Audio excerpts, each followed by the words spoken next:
Juliano Dharma Sound apresenta primeiro racha de paredões da Ilha de São Luís. Primeiro racha de paredões da Ilha de São Luís. Uma festa pra ficar na história, onde só os fortes sobrevivem. Presenças confirmadas de 10 paredões feitos na Dharma Sound. Um encontro de potência, qualidade e muito grave. Salve-se quem puder. É dia 16 de março, a partir das 5 da tarde, na Barraca de Pau, Cidade Operária.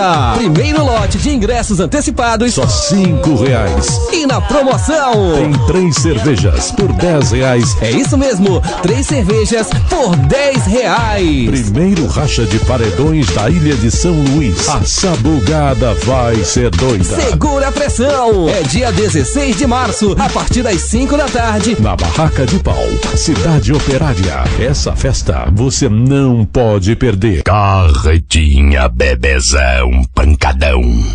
Aqui é o bebezão, mas quem chora é a concorrência.